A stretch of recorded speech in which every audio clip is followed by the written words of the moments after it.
Yo, Soldier Boy, the first rapper ever. The first rapper ever. I don't know. That's what came into my mind the other day. I was driving somewhere. I forget where I was going, and I'm like, I ain't listening to that song. Like, I have never clicked play on that song. Like, probably like 10 years. Like 10 years. I almost forget about Soldier Boy every year until something reminds me. Like being at homecoming, I was hearing Soldier Boy songs just out the random, like they just throw them in the mix. I'll be like, man, Soldier got hits, bro. We don't, and it's so crazy because we don't put respect on his name like that. How much? Because it's every couple of months I think about a song like "Hop About the Bed," "Turn My Swag On." So it was so many. He had so many hits during that little era, bro. Yeah, During he that was little real era, before he his was him. time too. That's the other thing. Hell yeah. How's it going? How was your week? I didn't. We didn't really catch up last week, but I know It you was had Halloween pretty and good. I stuff. How mean, it was was that? crazy out here for at least being homecoming and Halloween at the same time for us. Next year they pushed it back. So like the homecoming actually lands in our like Halloween week. But this year was good. Like I didn't get to go to the actual game because I sold my ticket so I could go to some other events. But there was a couple things that I didn't get to go to that I know for next year now that I am gonna go to. Like for one thing, Carpe Diem. It's this event sponsored by Patron and I think Duce, and they bring in like an artist, and that's Okay. actually what Offset was at. And I didn't know like it was like that event, but Okay. basically they do that every year. They bring in an artist, and the way they set it up, one side is like light, one side is dark, and you pay, I think it's 40 or 50, and you just get to be in the one side all night. You drink whichever side you picked all night. It's kind of like a almost like all inclusive type of thing. But that was one thing. But I'm definitely doing good though. I was really happy to get out on my first homecoming week for sure. That was kind of crazy, but yeah, That's good. That's dope. I was debating like the you whole should have month came. if I wanted to come. And yeah, I know bro, I'm not gonna lie, like one of my friends is at Yeah, NCAT homecoming this weekend, Mecca. And I just, she was calling me at random times throughout the weekend, like real early in the morning, late at night, midday. And I was like, bro, like if it was this weekend, I couldn't have done it. I just was like, I couldn't be bothered this weekend. I was like, bro, I just want to sit in the crib. But last weekend, potentially, I'm just like, I don't know. I feel like not that I'm getting old, but like you asked me 2, 3 years ago, like, yo, you want to go to homecoming at FAMU? You want to go? I'm like, hell yeah. But like this weekend, I'm real spotty. It's like I yeah. just gotta be in the Now I mood. feel like especially when I would even see the alum, like the alum were super drunk outside. So like it's kind of just however if you can deal with that. Plus it was hot. Like it was hot all week. And that plays a big part into it because you're sitting there, you Yeah. walking through, you trying to get food, get drinks, you bumping into people, everybody's sweating, that make people irritated. But it was a good time, bro. Like everybody kept asking me too if you were gonna come out here because I was telling them about how like Chanel was asking and talking about Morgans and stuff. And yeah. I mean, I don't know. I want to go to Howard's though next year for sure, and NCAT's because I got a friend that's going to NCAT next year. I'll definitely pull up to what is it, Springfest? Do I y'all call it think so. Springfest? I know I'm that's not. what's I'm not called at Howard. positive. I can ask around though. I'll pull up to that. I'll pull up to that for sure. But I feel like, yeah, that might be 'cause I was asking my friend Becca, 'cause she's the same age as me. I'm like, how old is too old for to just be pulling up at homecomings? Especially because I mean, I could pull up, but it's like I didn't go to the school. Like, I feel like 25, like next year, that's pushing. I I don't saw a know. bunch of different like age ranges of alum. There was like the 2008 class was all through it because that was a big class that was in there. They were celebrating 15 years, but like I saw a bunch of different age ratings of people. Like my friend Javon, he told me that one of his friends that was like 24, 25 came out from Chicago just to be at FAMU homecoming, like doing shit like that. Oh, The wow. the alumni definitely they don't care about age when it comes to coming back. But I was even talking to like I Right. said, Javon, and he was like, I feel like once you get to a point where you got enough motion in life or you're like busy enough, you're not gonna be thinking about coming back to homecoming every single year. Like you're not gonna do that. You're gonna come back sometimes, not all the time. Yeah. Yeah. Yeah, I guess while you there, I could live vicariously through you, just pull up for a Yeah. day, 2 days, 3 days, and show up, but definitely yeah, that might be the move, like, while you there, I'll pull up intermittently to check in, but after you go, I'm not going to Howard homecoming after we both graduate. Yeah. I ain't doing that, I'm sorry. I get if you're an alum, 'cause it's like Yeah, you that's where probably you went gonna to end up school, seeing you some repping, friends but there and stuff, I didn't like even do people that. you graduated with. But if it's like you're just a nigga pulling up to, Right. I don't know, and Cat's homecoming, you're just going to Alabama and Anthony Jett. You you're Anthony Jet, Jett. bro. You Anthony Jett. Shout out Anthony Jett, man, you know what I'm saying? He was a staple at Oswego East, nigga. Shout out to you. So, new music this week. It wasn't that much, I'm not gonna lie to you. This Ryan Trey project, Streets Say You Miss Me. I The listened to whole thing, most of what you it. think about it? I just was happy to hear from Ryan Trey. Like, I haven't heard a Ryan Trey project. I think his last one was in 20, if I'm not mistaken, but I haven't heard a project from him since then, and I've been a big fan of him since I first heard him. And I just think this project sounded good for, like a like, I think it was, like, his second outputting. Yeah, he only has one other album, 2018, actually, so it was 5 years ago since he's put out, like, an actual project. But, Oh, I wow. think it has some good sounds on it. I think he had a lot of, like he really gives me, like, Bryson Tiller and, like, he even tries to play around and, like, kinda like the Drake with the rapping and the singing too, like, doing that. I heard a little bit like a even like a Party Next Door influence on some of the songs, but I feel like it was good music, and if you're looking for, like, that, like, chill R&B vibe, but he does have some, like, more upbeat songs on here, I would definitely say go check this out. I think my favorite songs, if I'm giving favorite songs, I think I'd Rather Not was a good one. I Doubt It was good, and Nobody. Nobody was definitely one that I had liked, but I would say go check this out. That's just me. Just Okay. I gave it a breeze through earlier today. I liked it. I always liked Ryan Trey.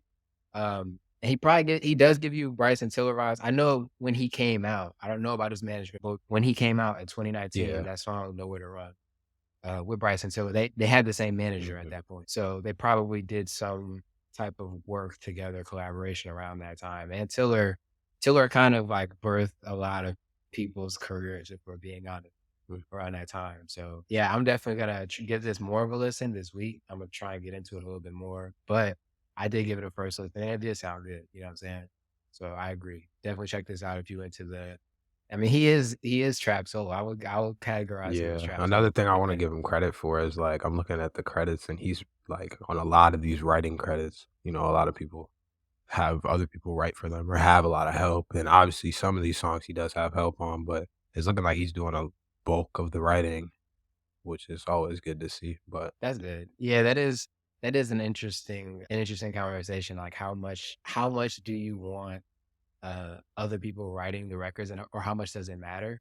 You know what I'm saying? I was on Twitter talking to somebody about yeah. that song Water. Have you heard it? Yeah, that song was written by Ari Penn Smith, who he's fire. He writes a lot of your favorite R&B songstresses.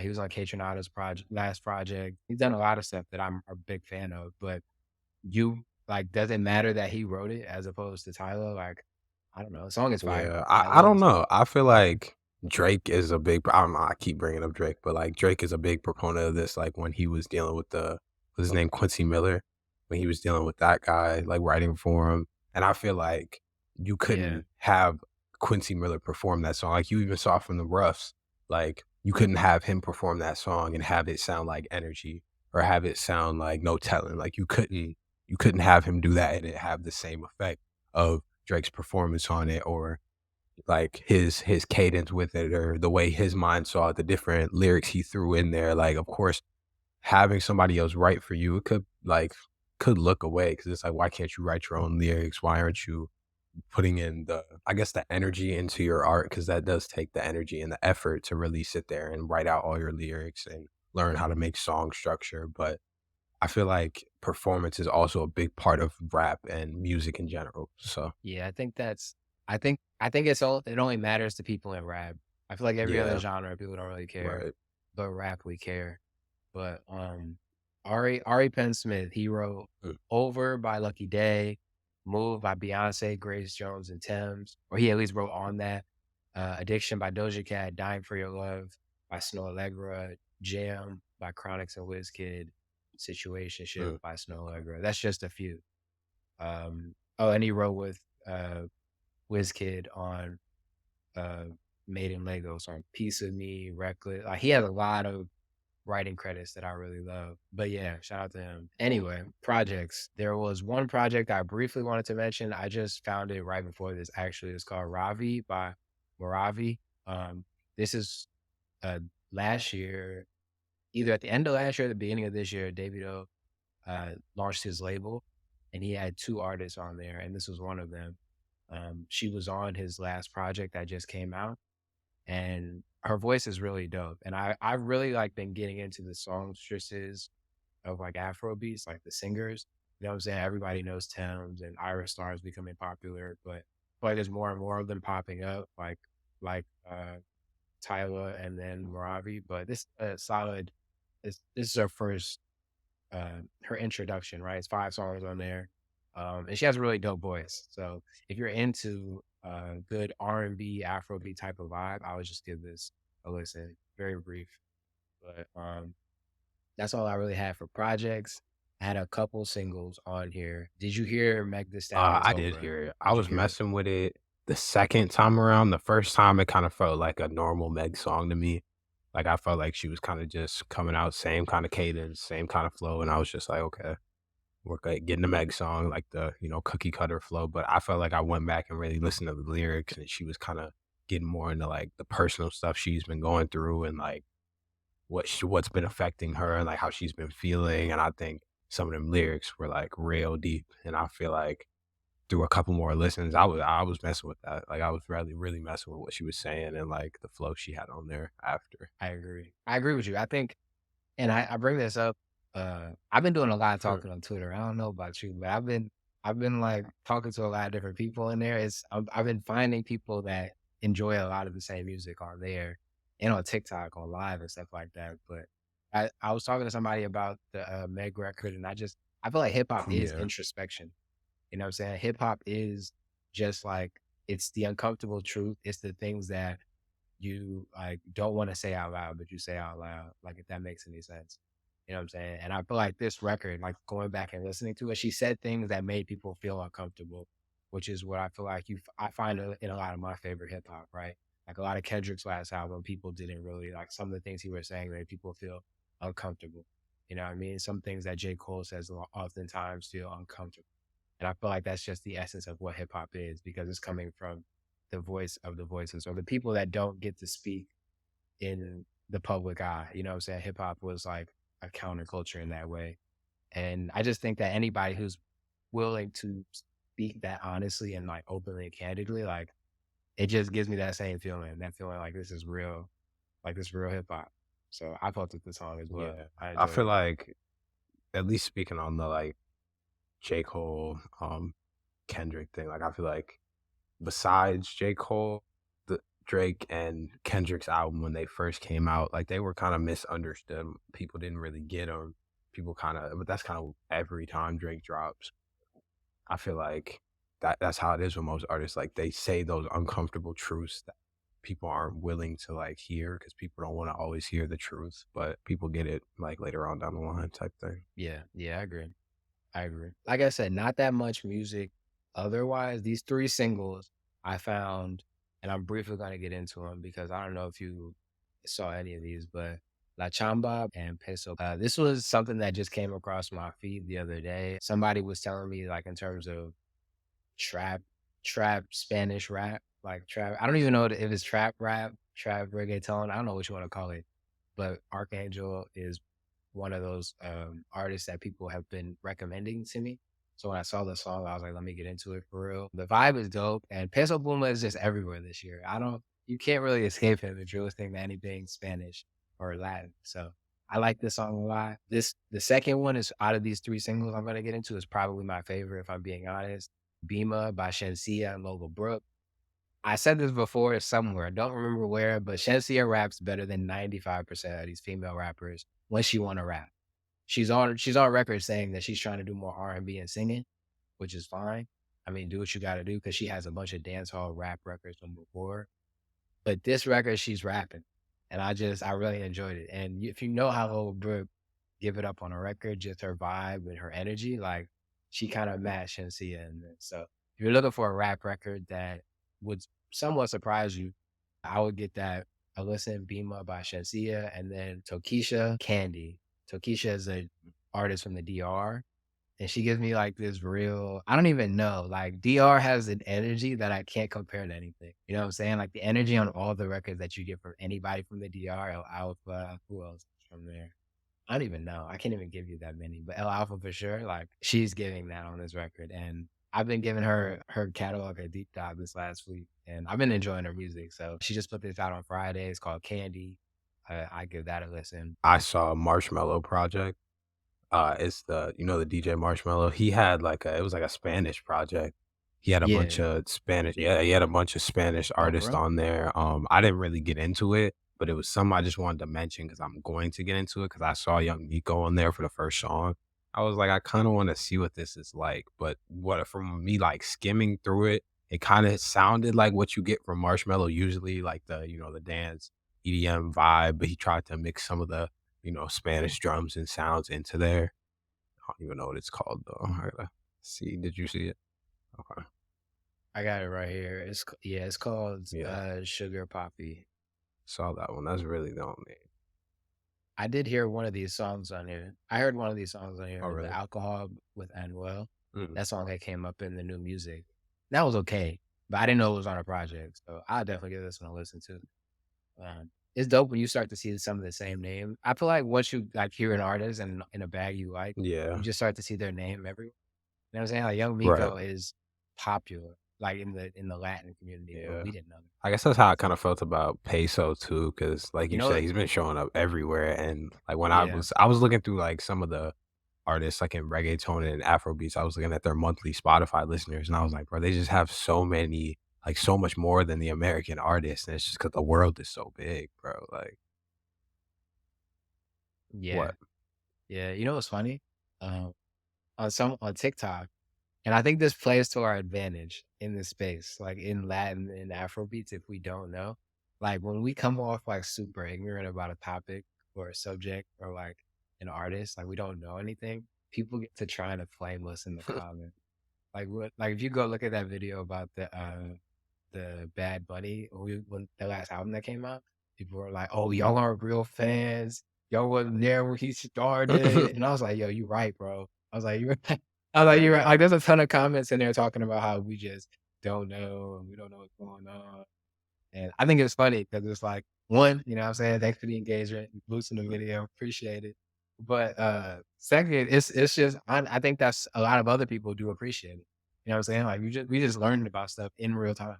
And I think people it's so funny to me when people are like, bro, you wasn't listening to Bad Bunny in 2013. I'm like, you're right. I think You're people right. I just be wasn't. afraid to be like to be ignorant about something. Like some things you just don't know. I think people want to act like they know everything, like they're hip on everything, and they're Yeah, not. Like we're not. So it's like, why are we gonna sit here and act like we know about these right. artists? Like we have so much information on them. No, we're learning with y'all, putting y'all on, just like we're learning it.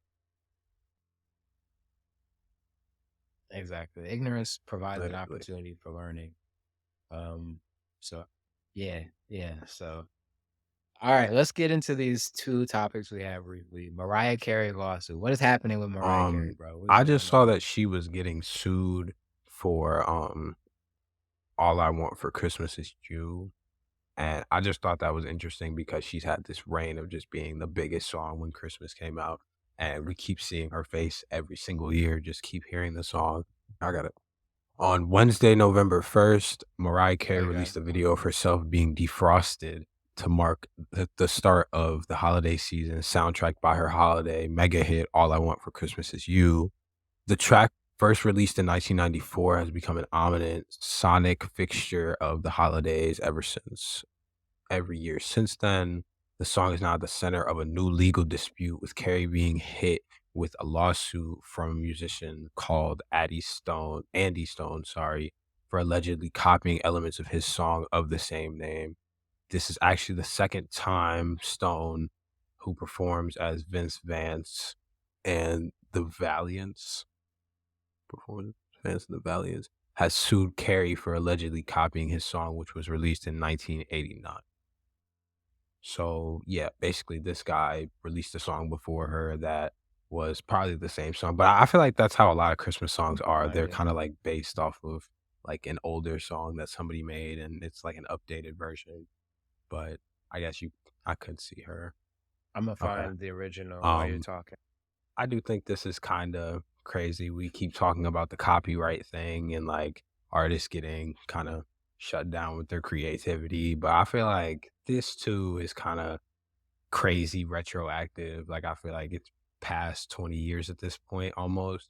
So you to come back, I mean, it does say it's the second time he sued her, but I feel like for you to be coming back now thinking about, oh, I want to sue her for this song at this point, what's the point? Like you guys are both clearly getting credit for the song. I mean, I don't know if she obviously wasn't the first one. I don't think she claimed to make up this song. That's the other thing. Yeah. Yeah, I think it's nuts to, like it's you know what it is? Like, to wait to do it until, like you know what I'm saying? Like, like you said, it's been almost, what, 25 years or something like that? That's fucking ridiculous. But I got the song right here. We could Okay. actually listen to it real quick and see. Alright. Whether or not okay. If in fact alright. Yeah, at this I point, when got you, you. zoom in on me. If if in fact she did steal the chords, she stole something, if in fact this is what happened, I'm for it. I'm all for it. You know what I'm saying? You did not hit that like Mariah Carey. So just go sit somewhere else, you know what I'm saying? Let Mariah defrost, let her get in her bag, and let her do her thing. Because whatever that was, it was never it. It It was never definitely it. wasn't it, and I feel So, like even hearing that now, it wasn't even close to the same song. Maybe I need to hear the whole thing, but for one thing, it had a different cadence. The beat is different, and I mean, the only part that was the same was the "All I Want for Christmas." Wow, that's but she coulda stole the whole song, I wouldn't have cared. I would not have cared. I would never have known about you, Andy Stone. I would have never known. Whatever, man. Alright. Well, we'll see what happens with that. I doubt that'll go anywhere. There's no way who owns the All I Want for Christmas by Mariah? Like, what record is that? it's probably like high, but Let me see. It's Sony. Sony yeah, is not letting you get yeah. away with that. You know what happened to Michael Jackson when he tried to get something on? You know what happened? No, Andy's done, bruh. Andy's done, bruh. We'll see what happens with that, but I got one thing I wanna get into, which I think is really dope, and something I wanna be a part of in this is a 5-year project, and I think this is something I feel like it would be really dope Mhm. for us to get involved with at some point if we get there. But Global Citizen and PG Lang, which is Dave Free and Kendrick Lamar's company, announced Move Africa, a long-term vision to pioneer a world-class music touring circuit across the African continent. So, international advocacy organization Global Citizen and creative imprint PG Lang today announced Move Africa, a global citizen experience, which is a new long-term, large-scale effort to pioneer a first-of-its-kind international music touring circuit throughout the continent of Africa. Africa's first major music event, Move Africa Rwanda, will take place on December 6th at the BK Arena in Kigali, Rwanda. Pulitzer Prize winning artist and co-founder of PG Lang, Kendrick Lamar, will headline the event, and PG Lang will serve as the curator of Move Africa for the next 5 years. Move Africa is a global citizen's latest effort to address world inequities by creating job and entrepreneurship opportunities for the continent's emerging generations throughout an annual series of world-class events. So basically, they're basically trying to create a tour Okay. circuit across Africa.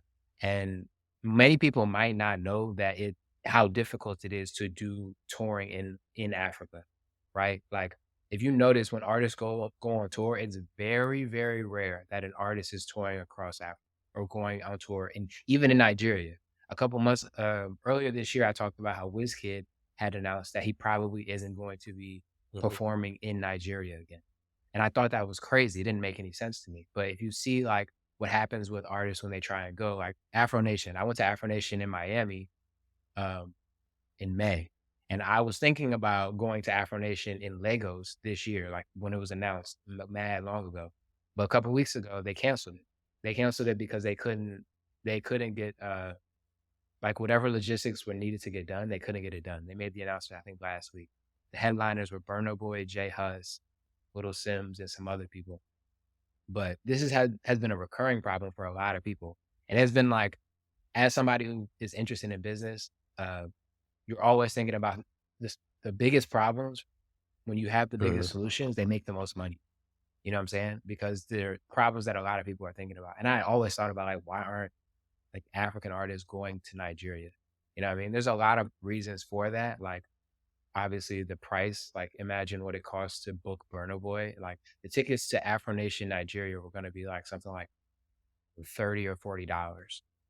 That's how cheap they had to make the tickets for the people there to be able to afford them, to give you an idea. But I think, the fact that PG Lang and Kendrick Lamar are gonna be trying to do this is interesting, and I'll be interested to see if it actually works. You know what I'm saying? They wanna add 5 countries every year for the next Huh. 5 years. It's a 5-year project. You know what I'm saying? And if they're able to get 25 countries, like a tour circuit or to some effect, like be able to bring shows to all of those countries, I think that's dope. Because they don't get to see Right. artists like we get to I see think artists. I think that's really attainable too. Like I feel like 5 per year, especially if you're sitting here like one of the issues I would be guessing is probably the lack of venues in these different countries to perform at. And if you need to build out infrastructure and do things like that, I think spacing it out over a year doing 5, I think that would actually work. I think the other problem is probably funding. Like funding is a thing that they can bring in PG Lang and the group that they're working with. So I mean, I think it would be really cool to see a tour circuit. I think it would turn almost like the Chitlin circuit here type thing. Yeah. Yeah, that's like when I see people saying like the Mhm. biggest problem is like paying the artist. You know what I'm saying? Like if I'm a this is I'm not about to make this long-winded, but if I'm I don't know, if I'm Jay Hus, and Jay Hus is a bad example because he don't even tour in London. But if I'm Jay Hus, like, and I know that there's people in Africa who will listen to my music, and I know the progression of technology is eventually going to, like I said, internet is increasing across all these countries over the next 5 to 10 years. And this is going to be the biggest market for new music listeners and new just internet users over the next 5 to 10 years. Even if I got to take a cut on how much I'm getting paid to do this show, imagine all of those people like becoming fans of yours for a long period of time. It's a long play. You know what I'm saying? How at the beginning of artists' careers, they often don't make money on tour because they're just trying to get Mhm. like people to know who they are. I think you have to look at it the same way. You know what I'm saying? And I think this like associating yourself with a company like Kendrick Lamar's PG Lang, I think artists need to take that opportunity if they want to be that long term that long term type of artist. But I would love to go to a show like this. You know what I'm saying? Like, and whether or not we do like R&R out there, but I think I'm saying this and I'm speaking it. Like if they're doing media and they're doing stuff like that, and me and you can like go out there and do some media, I think that'd be dope. Even if we don't get to do media, I think it would be so cool for me and you to go to one of these countries and just like one, Right. see the country because I want to go to Africa, but two, go to a I think it show would be there. dope too. I think I'd that'd be definitely cool. be down to do that. I think it just takes like putting out that first step, like really trying to talk to them, see what they're doing, if they need media, and if not that, like see how much tickets cost. Definitely. Right. Right. Hey bro, I am I don't know, like every week it's like one or two things showing me that we're headed in the right direction. Like certain Mhm. people seeing it, certain people reposting it. You know what I'm saying? Like Black Phone's reposting it and stuff like that on Twitter. His label, the head of his label reposted it and commented on my stuff. Like that stuff is cool and that stuff is encouraging because um especially when you have interactions with people like that multiple times. Like the guy who's in charge of Black Panther's label, he had he followed us on Instagram months ago off of like some I don't even remember what video, but he followed us months ago. You know what I'm saying? So for him to see us on 2 different platforms talking about 2 different things, I think it's encouraging, you know what I'm saying, for the long term. Because if I'm being honest, the artists that I was supposed to interview, they didn't hit me back. They said Right. yes, I follow up, they didn't hit me back. But I'm not gonna I'm not gonna let the no's discourage me, you know what I'm saying? In my regular life and, trying to get clients and this, I'm gonna get a ton of no's before I get yeses. So I'm just I don't know. I'm still Yeah, encouraged I feel regardless of like what's happening. especially with rejection. It's like sometimes that door wasn't the door you were supposed to be at in the first place. Like I feel like I went to church today and that was I feel like Yeah, every time I'm sitting there thinking about something, I'll have like a few weeks where I'm not going to church. I go in and it didn't matter who the pastor was. He was talking exactly what I was thinking about. That's literally what he was talking about today. Was like sometimes getting rejected, having things not go the way you want. It's supposed to be that way. Like it's supposed to not be in that direction because you're supposed to be going right, somewhere else. right, right. I definitely is I think that's important Yeah. to remember when that stuff happens. Like, I had a couple things happen this last week, bro. Like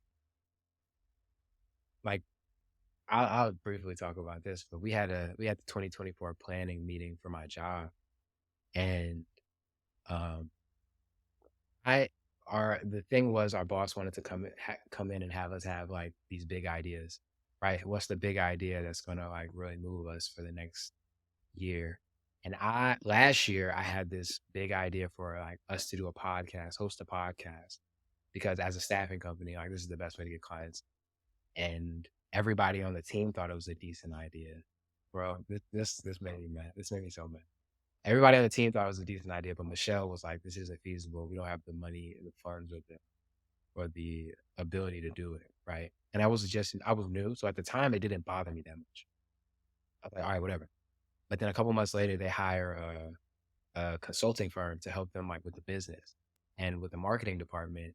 Their biggest idea, this consulting firm, they paid six figures, was the exact idea I gave them at Mm. the meeting last year. Right? And so Michelle, the one who told me no, brings it to the team. And she's like, this is, I think this is good. What do we think about this? And I wasn't going to say nothing because I don't like, you know what I'm saying? You don't, at these jobs, I have sort of tried to disassociate from stuff like this because it's like, you don't get like this good idea if it gets implemented. I don't get Right. paid more because it gets implemented. It works. I get paid what I get paid. So whether or not it goes through, I don't really put a much emotional investment in it. So I wasn't going to say anything, but then somebody on the team was like, yo, AJ just gave you this idea 4 months ago. And I was like, I didn't say nothing, but then all of a sudden it wasn't a good idea anymore. So we didn't do it. So we had this meeting last week, right? And I come in, I don't really have like crazy ideas. I'm like, we should move to another platform. We should expand on LinkedIn because the newsletter I'm running on LinkedIn is at 30,000 followers. I'm giving like very strategic steps that don't Right. cost anything. And she was like, that's cool. But then the PR person comes on after me. And the PR person's like, I have this idea for a podcast. I'd run it uh with Hugo, who's the head of our entire like Mhm. set, which is like our department or whatever. She's over my boss. And Michelle's like, yo, this is a great idea. I'm greenlighting it to it. I didn't even I was like, yo, this is crazy. Right. So I'm like, all right, whatever, whatever. I was like, I let go of that idea months ago, whatever. So then the copywriter, the content person comes on with his big idea and he leads with, I kid you not, this is how he leads with it. I stole this idea from AJ in our meeting last week. What? This dude's been at the company for 15 years. He's been at the company for 15 years. She's like, yo, I love this idea. Let's do it. Then Patrice comes on. Patrice, she's in charge of B to C. Yeah, So business basically does. how we interact with talent. Business to consumer, sorry. Yeah, yeah, yeah, yeah. So how we interact with talent. And she's like, I had this idea and it was just okay. But AJ gave me the idea to make it a great idea. She said this is all recorded. She's like, AJ gave me this is how he said we should I'm like, yo, this is crazy. So like that's three of the four ideas we're doing for next year stemmed from me.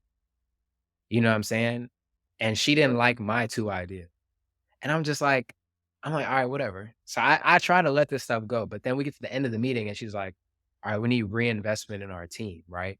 How are we gonna train you guys for the future moving forward to help you guys do your job or with where you wanna go in your career path?" And I've been doing a lot of courses and training on my own in paid advertising. And I was just like, I wanna be trained or I wanna get more assistance and help in paid advertising. I wanna get into that space. And my supervisor, Colleen, I had mentioned that with her prior, but she hadn't mentioned it to Michelle. So I was first. That was the first. As soon as she asked what we need, I said that, and Michelle didn't say anything. And then two other people came in and said two things, and she put them on the list. And then she followed up with, "Well, if it's not currently related to your job role or description, then we're not going to do it." Basically, alluding to the fact that what I asked for, they weren't going to do it. Now, it it for a second, it was a little discouraging knowing I had contributed that much to the entire plan for the entire year, and she wasn't even willing to, like, entertain putting me in contact with the guy who does paid Yeah. advertising at the company, or you know what I'm saying? Like, that kind of, like, fucked with me, but it was also reassuring knowing that, like, I know I know this isn't where I'm supposed to be at, you know what I'm saying? And that sort of reassured the fact that it's like, she doesn't see what everybody else sees, which is that I'm bigger than the role I'm currently in. And she doesn't see any type of future where I'm not in this role. I don't think my job is at stake in the next coming months. But it was like she doesn't see me as anything more than the social media. I, Even though I know every like, and the crazy part I'm gonna let you talk, but the crazy part about that is the rest of the team knows that. And the rest of the team tells me stuff like that all the time about how much I helped them. And, like, when the team mentions these things, I wasn't bothered by them bringing it up because I gave them the ideas knowing that they were yeah, gonna use it. You know what I'm saying? But it was like, damn, Michelle never that I'm not gonna lie, that kinda bothered me for a little bit, but I've turned it into, like you said, like, this is a door shut where I was like, I knew didn't want this, but I just kind of, like, pointed me in the yeah. other direction, like, I feel "Okay." like only thing I'm not gonna be long with it, but the only thing I'm gonna say is just I feel like it's kind of how you see it too. Like you could see it as her shutting you down and her being like, "Oh, I'm not messing with those ideas," or you could see it as, "Hey, I'm I'm smart enough to give you 4 or 5 business ideas to run an entire big company, so I can definitely like you've been trying to do my own thing if I really want to." Because if I can sit here and help a company that's Yeah, been a thing go to where go farther into where they're going and get better at what they're doing. If I can do that just from my ideas, 3 or 4 of the ideas are the ones you're taking into the next year, I feel like at that point, okay, I know what I'm doing. I know how to run a business. I know how to make something scale. I understand what business is. So it just reinforces the fact that you can do it yourself. Like, you know what I mean? Like, you definitely can. You just got to figure yeah, out what that is. And you yeah. got to figure out like the direction you got to go to get there.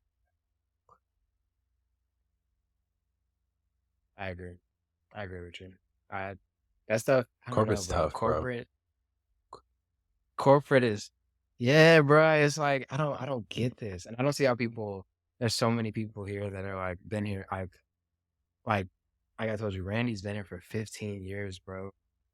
15 years. And I'm just like, how do you deal with stuff like this? Like half of our job is just trying to figure out how to communicate to other people within the job. I'm like, this like feels like Yeah, I don't no, want to get too much into corporate, but bro, that's what I've been you dealing don't with got to this talk week. too much about it. You gotta.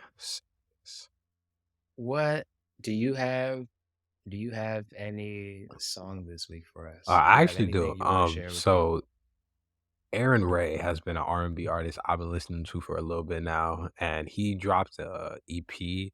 It's 11 songs, October 20th. I didn't know about it. I need to get more into it, but um, Spotify always does its job with like the recommended, bro. They just throw stuff.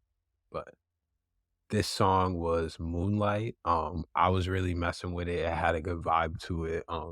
It's kind of getting to that winter time. That's when I really get into my R&B bag. So I feel like it's a good way for me to start. But Moonlight by Aaron Ray off of Phases 3. Go check. Okay. I definitely saw I've heard of some He's of him in fire, the bro. last week or so. He's fire. He's definitely fire. I got 2 songs. One of Mhm. them is just almost like an interlude. Somebody from TikTok gave it to me, bro. You gotta one of these lives you gotta pull up in, bro. I'm actually getting pretty consistent and people are showing up. You know what I'm saying? People coming back. Um I'm trying to figure out if it makes sense to get on. I'm trying to understand the rules enough to know where else I can stream so I can play more music because I think Twitch. there's people on Twitch that play music, but I don't understand how they do it. I need to figure out if that's feasible because Rumble, at some point I might transition over. Because I'm about to start something like that. Something Rumble. like Oh, that. we gonna Rumble with it?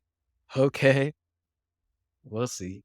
But, I Mhm. got Talk Nice by Capella Gray from somebody on there. Shout out to you, you know who you are. And then, I am here, Asteroids but by I Rhapsody. gotta Did you hear hear that this one? now. Raps Yeah, it's yeah, by Rhapsody, produced by Hit Boy. I think she's about to drop soon, but the song dropped sometime during the week. It's fire. It's definitely Mm, she's okay, she's I would her, definitely bro. have to go listen She's to her. that. Gods. All right, man.